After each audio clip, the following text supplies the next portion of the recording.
Greetings everyone. How is everyone? This is Hassan Morowa.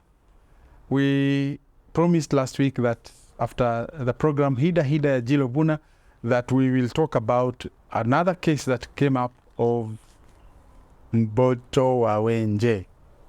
M'BOCHO WA WENJE, what does it mean? What happens? And then the main question we were trying to do research on is there any connection between HIDA case, HIDA massacre, and the M'BOCHO WA WENJE? What we have established beyond any reasonable doubt is that there is no connection, because the HIDA massacre happened in 1842, and the first Christians that came to Tana River, no let alone Wenje, it came to Ngao on 17th March 1887, and they settled at a town called Ngao. So it is not possible. They came to Wenje. Wenje and MASSACRE were established by the missionaries. So it was not possible at that time. Basically what happened on the M'BOCHO WA WENJE is because it is something of free. The reason why it was called, it is basically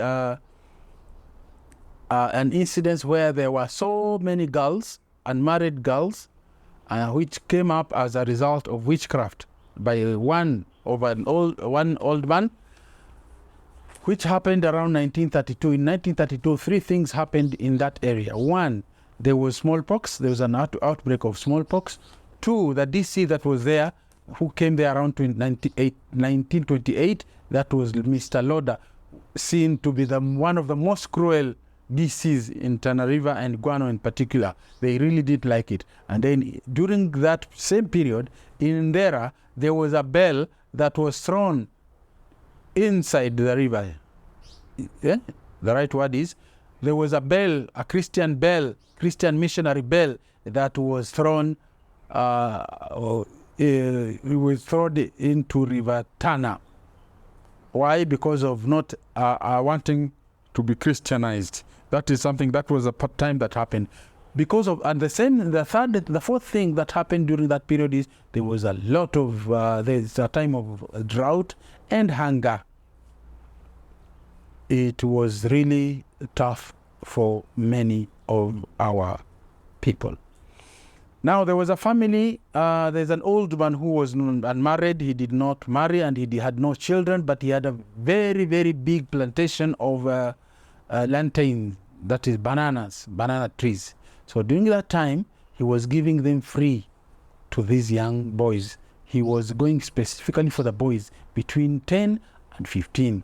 And as a result, alas, he had put some witchcraft, some African juju, and in the process, there were two things that happened to those children. Either they were poisoned, or they were the medicine was to make them to be impotent, because he did not have a child. He did not want others to have children.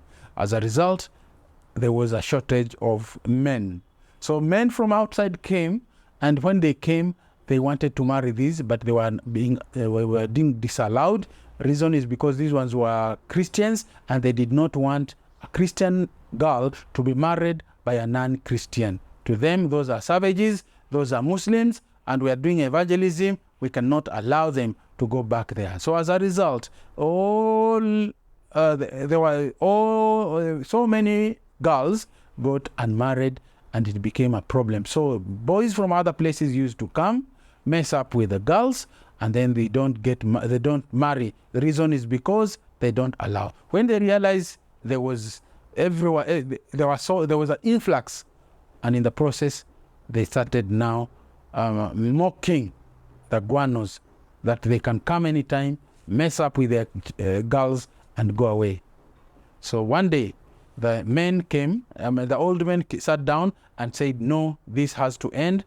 And as a result, they ensured that everyone got married, even by close relatives. And after that, the issue was solved within a day. When they came the next day, not even one girl remained to be married. It is as short as that. Thank you very much. Let's meet you in the next video.